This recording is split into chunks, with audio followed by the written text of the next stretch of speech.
This week we're starting on a new type of argument for the existence of God, the teleological argument. Now that's just a fancy term that means design.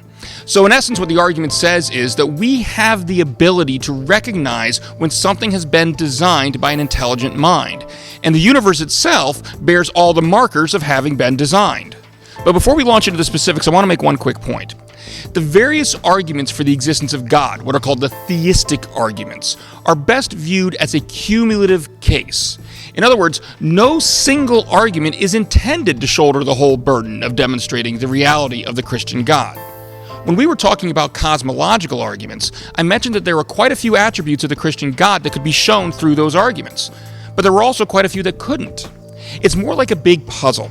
With every new argument, the picture becomes clearer, but you really need to put all the pieces together to see the whole thing. Now, moving on specifically to the design argument, there are three fundamental ways that something can come to be. First, it can be the result of natural law, often called necessity. The orbits of the planets around the sun, for example, are determined by the natural laws of the universe operating on them. Unless something interferes, we know what their orbits are going to be because the natural laws necessarily make them what they are. Second, things come to be by chance. Unless the lottery is rigged, those little numbered balls that pop out of the machine are selected at random. Those specific 6 numbers didn't necessarily need to be selected. It could have been any 6 numbers.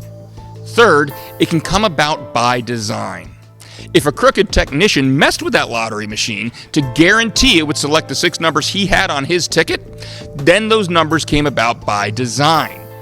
Of course, this can include any number of things: cars, watches, houses, books, computer code. All of these things are the result of an intelligent mind designing them. And here's the thing. In most instances, we recognize design when we see it. We might not be able to articulate exactly how. We'll get to that next week.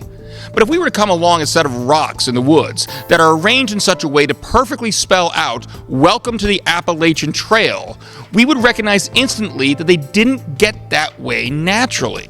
We wouldn't for one second think that some storm came along and just happened to wash those stones into exactly that formation. We would think that some person came along and placed them that way on purpose. So taking all these things together, Christian apologist Douglas Groothuis spells out the design argument like this. For any particular thing, which we'll just call X, premise 1, X is either designed, or the result of chance, or the result of natural law, or the combination of chance and natural law. Premise 2, X is not the result of chance or natural law, or the combination of both. Conclusion, therefore, X is the result of design. Now, as we've seen with the various arguments we've looked at so far, this argument is valid, meaning that if its premises are true, then its conclusion must also be true. The key question then is whether the premises are true, and that's going to depend on what we use to fill in the X. The teleological argument substitutes various aspects of the universe for X and argues that they show that the universe itself must have been the result of an intelligent designer. We'll start talking about that in a few weeks. But first, next week we're going to discuss how mathematician William Dembski suggests that we can detect design. In other words, we all recognize that those rocks in the woods were put there on purpose, but what exactly is it about them that leads us to that conclusion? That's next week's discussion. Until then, God bless.